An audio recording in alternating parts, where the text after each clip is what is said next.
E apenas recapitulando o que nós vimos nas reuniões anteriores.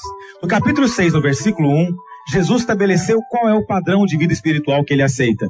Ele colocou 3 princípios. Primeiro princípio: evite de exercer a sua vida espiritual com o fim de ser visto pelos homens. Essa é a primeira coisa. Deus abomina exibicionismo para buscar glória que vem de homens. Por quê? Quem procura isso são os hipócritas. São aqueles que são apenas fingidos, sem realidade interior. Segundo princípio: quando você fizer algo, você vai buscar uma recompensa. Só há 2 tipos de recompensa: a humana e a divina. Você não pode ter as duas. Portanto, busque a recompensa de Deus. Porque ou você é elogiado pelos homens, ou é elogiado por Deus. Terceiro princípio: a recompensa humana sempre é agora, é aqui. A recompensa de Deus, ela é depois, ela é no futuro. Portanto, tem um coração para Deus. E esses princípios são aplicados em relação a 3 coisas. A primeira nós já vimos, com relação a dar esmolas. Dar esmola é algo de Deus. Alguém fala: pastor, mas a gente não pode ficar dando esmola, porque a gente vai acostumar a pessoa errado. Ela não vai querer trabalhar nunca, vai ficar só pedindo. Bom, esse é um problema que você não vai resolver por você mesmo. E muitas vezes usamos isso como desculpa para a nossa avareza, para não estender a nossa mão ao carente, ao necessitado. Essa é uma grande verdade. Mas também não é aplicado só às esmolas, mas também com relação à oração. Vamos ler verso 5. E quando orardes, não sereis como os hipócritas, porque gostam de orar em pé nas sinagogas e nos cantos das praças para serem vistos dos homens. Em verdade vos digo que eles já receberam a recompensa. Tu, porém, quando orares, entra no teu quarto, e fechada a porta, orarás a teu pai que está em secreto. E teu pai que vem em secreto te recompensará. E orando, não useis de vãs repetições, como os gentios, porque presumem que pelo seu muito falar serão ouvidos. Não vos assemelheis, pois, a eles, porque Deus, o vosso Pai, sabe o que tendes necessidades, antes que lhe peçais. Esse texto aqui nós vemos alguns princípios com relação à oração.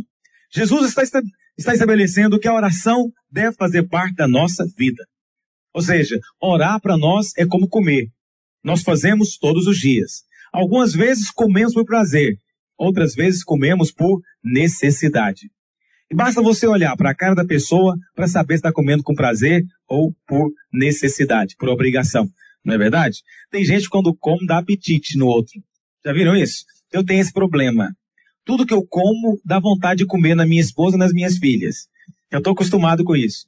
Se eu chego a algum lugar, eu pergunto para elas: amor, você vai querer comer o sanduíche também? Ela fala: não vou querer não.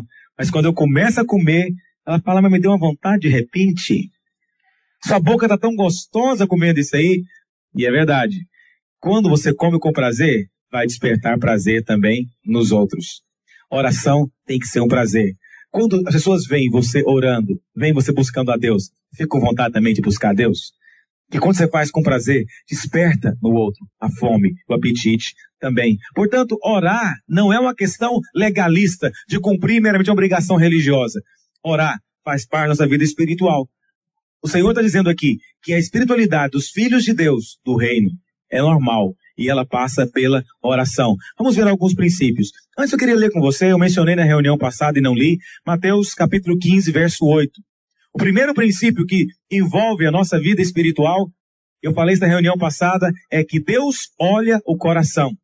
Homem olha a aparência, mas Deus olha o coração. Portanto, quando você vier cantar para o Senhor, não cante da boca para fora. Antes, exercita o seu coração para tocar, para sentir Deus. Antes de você ouvir uma pregação, sabe, abra-se para ser tocado por Deus. Não importa o que você faz, quando você for orar, não se contente em falar palavras ao vento, mas toque em Deus. Muitas vezes não tocamos imediatamente. Precisamos de gastar tempo, insistir e aplicar o coração mais e mais. O Senhor disse: buscar-me-eis e me achareis quando, meus irmãos? Quando me buscardes de todo o vosso. Muitas vezes não temos todo o nosso coração envolvido na oração. E por isso começamos a orar e não sentimos o toque de Deus, não sentimos nada. O que temos que fazer nessas horas? Insistir. Ore mais intensidade, ore mais empenho, sabe? Busque ao Senhor, buscar é muito mais do que meramente orar. Buscar significa o empenho. Eu quero, eu vou receber, vou tocar no Senhor. Isso é todo dia. Tem dia que é mais difícil do que outros. Não é verdade? Tem dia que nós precisamos de resistir contra o nosso corpo. Nosso corpo é contra o nosso coração. As necessidades físicas, elas são contra nós também. Temos que lutar contra elas.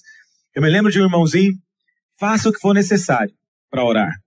Eu me lembro de um irmãozinho, discípulo nosso, ele era aluno do nosso Instituto Bíblico Interno, e eu estava dando aula um dia falando da necessidade de você fazer o que for preciso para você orar. Mas ore. E ele chegou de mim e falou, pastor, eu tenho um problema. Quando eu vou orar, me dá um sono. E eu fico com sono e eu acabo dormindo. E é verdade, irmãos, muitas vezes já acordei de madrugada com cãibra, ajoelhado na beira da minha cama. Eu acordava 3 da manhã. Olha o que eu estou fazendo aqui. Eu lembrava que eu tinha começado a orar. E quando eu vi, eu estava em outro planeta, planeta do sonho, né? E acordava todo duro, todo quebrado. Mas ainda bem que o Senhor vem em intenção, a gente quer o Senhor. Às vezes não dá por causa do cansaço. Mas de qualquer maneira, você está com sono? Eu falei para ele, irmão, você está com sono? Faz o seguinte, sobe em cima do vaso. Sobe no vaso, você fala, se dormir é um tombo só, vai acordar na glória. Mas eu falei isso brincando, e ele levou a sério. E os alunos outro dia foram orar, e não viram ele orando, quando viram ele estava no banheiro orando. E eles ouviram ele falando, é só tentar dormir, se dormir vai cair, vai acordar na glória, em cima do vaso. Não quero estimular você a orar em cima do vaso, mas tem uma atitude prática em relação à oração. Decida orar. É a oração que vai mudar as suas circunstâncias. Tem irmãos que confiam que pastores vão mudar a vida deles. Tem pessoas que confiam que irmãos espirituais, vasos escolhidos, vão mudar a vida deles. Ninguém tem o poder de mudar a sua história. Você mesmo é que vai ter que mudar através da sua busca. Você tem que aprender a buscar a Deus. Normalmente na nossa igreja, antes de eu atender alguém, ele tem que vir orar comigo. Nós oramos 3 vezes ao dia, 7 da manhã, meio-dia e 6 da tarde. Quando alguém tem algum problema, eu falo, então você vai vir orar comigo. Aí depois que você vier orar comigo, a gente aconselha. Normalmente, depois que ele vem orar, nem precisa aconselhar mais. Porque não é o pastor que faz, é Deus que faz pelo seu poder. Quantos creem nisso? Mateus 15:8 diz, este povo honra-me com os lábios, mas o seu coração está longe. Cuidado, põe o seu coração perto do Senhor. Sabe, servir a Deus não é uma questão de cerimônia. Sabe, de falar palavras bonitas de louvor a Deus. Oh, glorioso Deus, glória ao teu nome. Só o Senhor é Deus, só o Senhor é santo. Muito bonito. Sabe, honrar a Deus com os lábios não tem valor nenhum para ele. Tem que aplicar o seu coração. Se quando você faz com o seu coração, Deus aceita. O negócio é que nós transformamos o louvor a Deus numa cerimônia vazia e oca, que Deus não aceita. Voltando lá em Mateus capítulo 6. A palavra do Senhor nos coloca aqui algumas questões. Alguns princípios. Primeiro princípio, verso 5. E quando orardes, não sereis como os hipócritas, porque gostam de orar em pé nas sinagogas e nos cantos das praças para serem vistos pelos homens. Aqui está o primeiro princípio. Você quer orar? Não ore para ser visto. Não ore para aparecer. Ainda que às vezes você possa orar para ensinar. Veja, não é uma questão de lei. O Senhor está colocando o princípio. Não significa que todas as vezes que eu vou orar, eu tenho que orar escondido, não é isso. Às vezes eu posso orar para que alguém aprenda a orar me vendo orar. E você sabe, as pessoas aprendem por imitação, é ou não é? Nós oramos aqui na nossa igreja andando. Por que a gente ora andando? Porque às vezes a gente dorme se ficar ajoelhado. Às vezes os irmãos não estão acostumados a orar, dormem. Então a gente ora andando. E veja, não há nenhum padrão, nenhuma ordem nesse sentido. Jamais cheguei na frente dizendo, irmãos, vamos agora começar a andar para orar. Não falamos isso. Mas nós fazemos assim. Aí um novo convertido vem e começa a fazer o mesmo. E daqui a pouco ele está orando, andando também. Mas ninguém ensinou para ele. Sabe por que ele faz isso? Porque é por imitação. Aprendemos a orar sendo modelados. Fazemos vendo os outros fazerem. Agora veja, não é que nós oramos para aparecer e dizer, puxa, olha como eu oro muito. Olha como eu oro bastante. Não. Se você faz isso, já recebeu a sua recompensa. Isso nos mostra o quê? Que oração tem recompensa.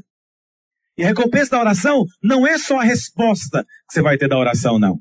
A recompensa é que Deus vai honrar você. Porque orar às vezes é difícil. É ou não é, meus irmãos? Orar às vezes não é difícil. Orar quando tem problema é fácil. Orar quando está no meio de uma luta não é complicado.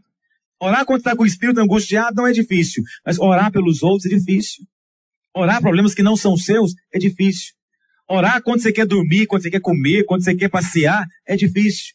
É difícil negar a si mesmo para orar. Não é coisa simples. É por isso que o Senhor diz, há recompensa para aqueles que buscam a face de Deus. Segundo princípio, o Senhor Jesus disse, verso 6, tu, porém, quando orares, entra no teu quarto e fechada a porta, orarás a teu pai que está em secreto, e teu pai que vem em secreto te recompensará.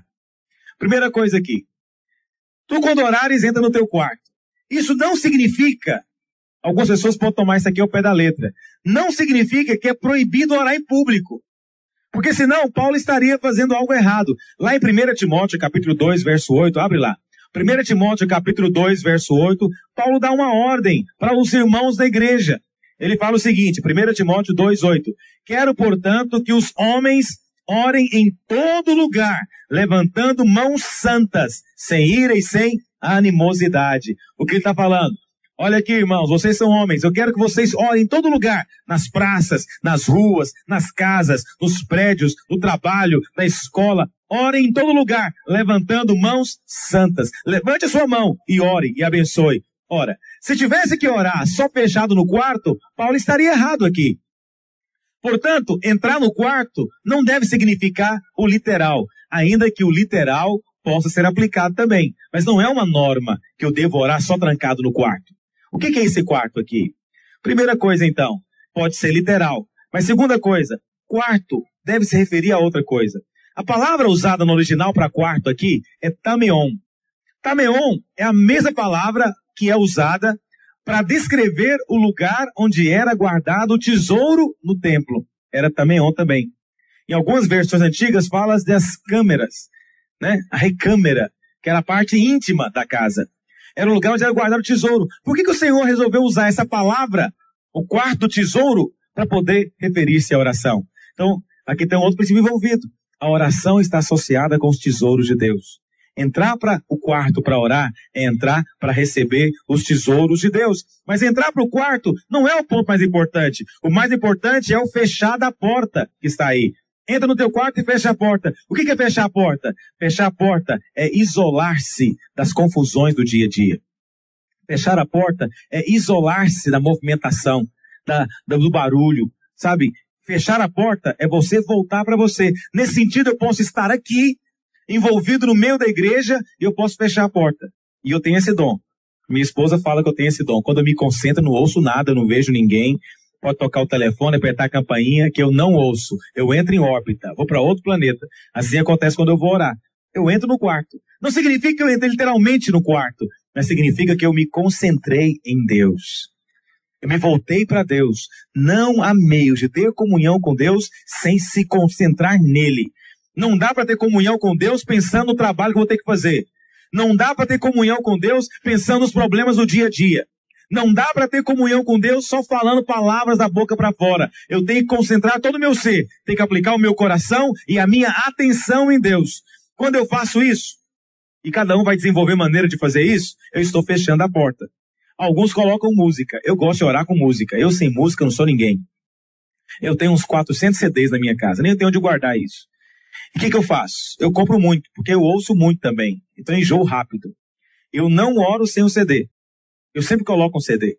Porque eu descobri algumas coisas em oração. Descobri alguns princípios em oração. E um deles é que a música tem um poder de tocar em você, tornar você sensível.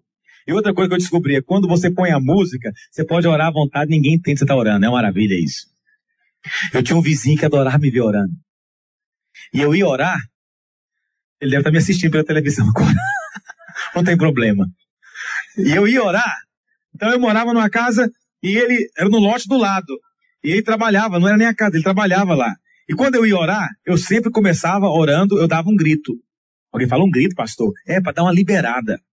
Faz o teste pra você ver. Quando você for orar de manhã ou alguma hora, você tá assim parece que meio desaquecido, parece que você não está querendo nada. 3 vezes só. Você fala glória a Deus bem forte. Mas gritando mesmo. Glória a Deus bem forte. Querido, dá uma liberada. Você fala, tô pronto agora.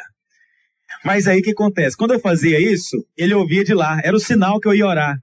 Eu percebia que ele ficava mais perto para ouvir o que eu estava orando. O que eu fazia? Aumentava o som. Eu aumento o som e ele não ouve o que eu estou orando. Então, aumentar o som é uma maneira de você também ficar em privacidade. Porque a oração é uma coisa muito íntima. Eu descobri que a oração tem um poder tão grande, irmãos, que ela altera até o meu relacionamento conjugal com a minha esposa. Quando eu oro com a minha esposa, coisas espirituais acontecem. Primeiro, surge uma ternura tão grande. Sabe, a coisa mais forte para gerar ternura entre um casal é um orar com o outro. Eu me lembro um dia que eu estava orando com a minha esposa e eu estava falando com Deus. Estava orando com ela, mas estava falando com Deus, né? Estava junto somente. E a gente faz assim, um ora, depois o outro ora. E diz amém para o outro. Eu estava orando e eu falei para o Senhor, né? Falei, Senhor, obrigado pela minha esposa. O Senhor sabe que eu a amo. Eu amo essa mulher que o Senhor me deu. Eu sempre não perco a chance de ganhar minha mulher. Aí, mas não foi nem consciente dessa vez, não. Quando eu acabei de orar, eu percebi que ela estava assim toda alegre, né? Eu falei, o que foi que aconteceu? Sentiu algum toque? Ela falando, é porque você não mente para Deus. Eu falei, Deus que me livre, mentir para Deus? Longe de mim tal coisa, não, com Deus só fala a verdade. Ela falou, pois é, porque você falou na oração que você me ama. Eu falei, você não mente para Deus. Eu falei, então você pode acreditar, porque é verdade. Não minto mesmo. Veja, eu nem imaginava que ela estava pensando nisso. Olha o que ela estava pensando.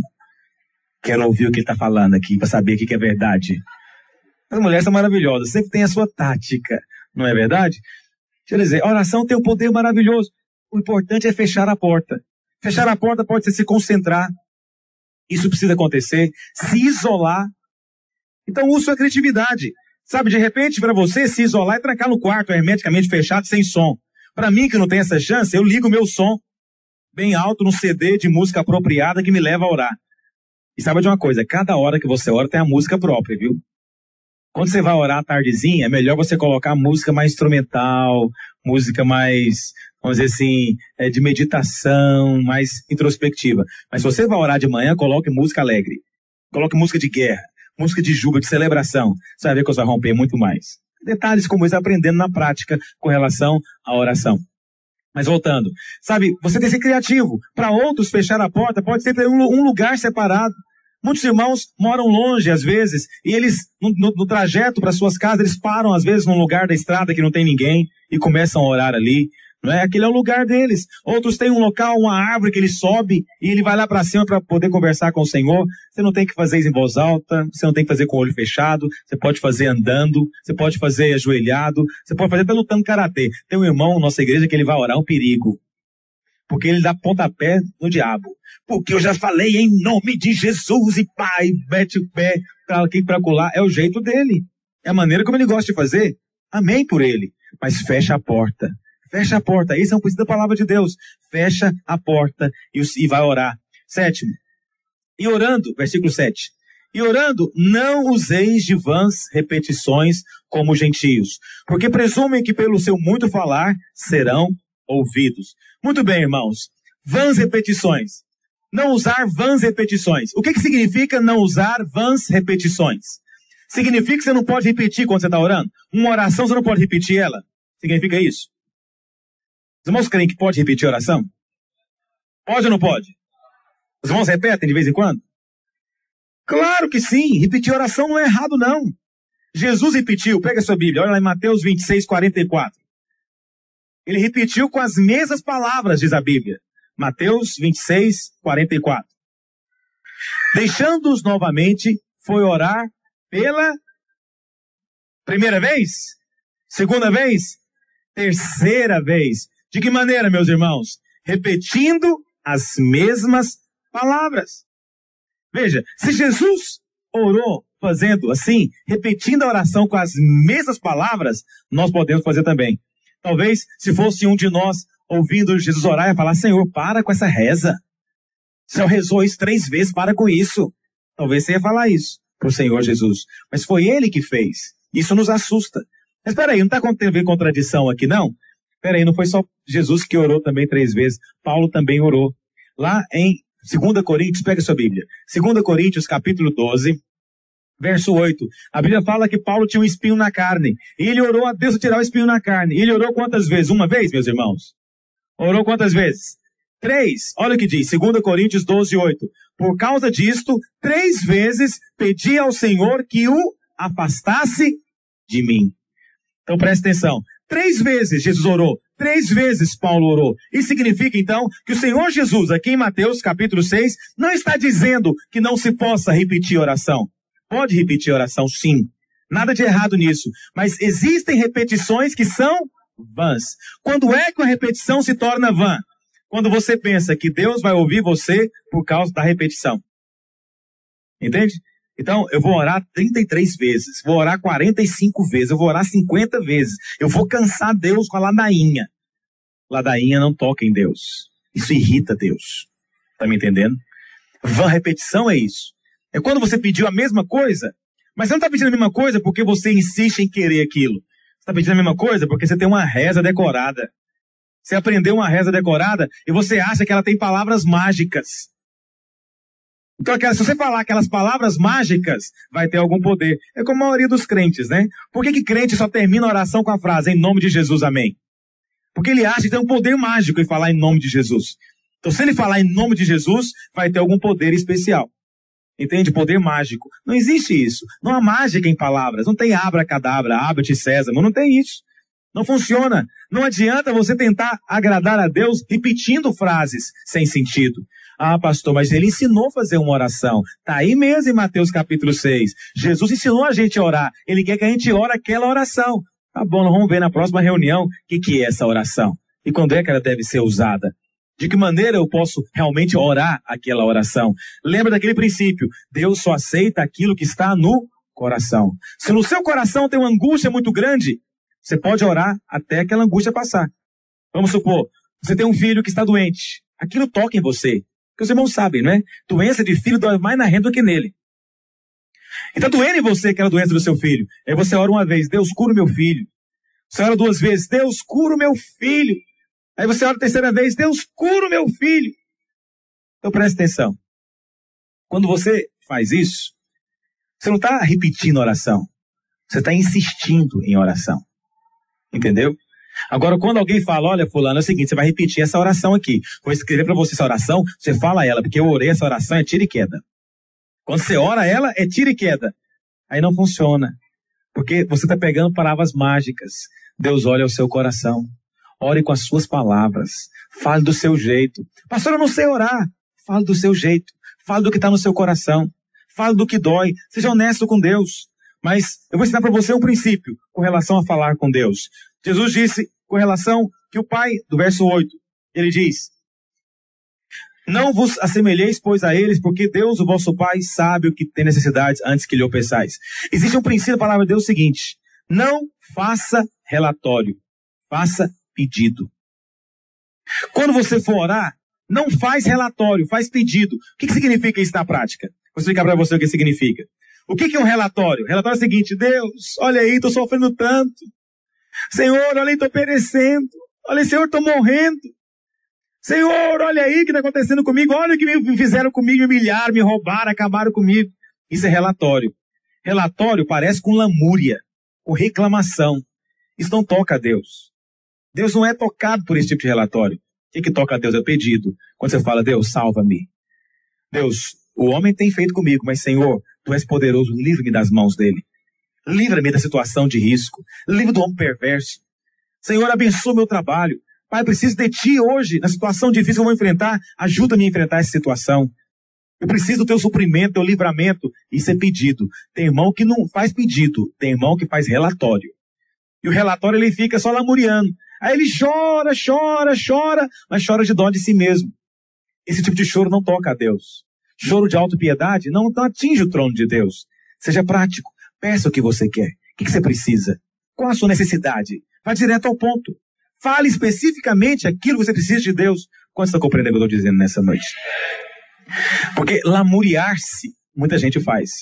Lamentar a sorte, lamentar a dor, lamentar a tristeza, lamentar algo que tem sido perdido, muita gente faz.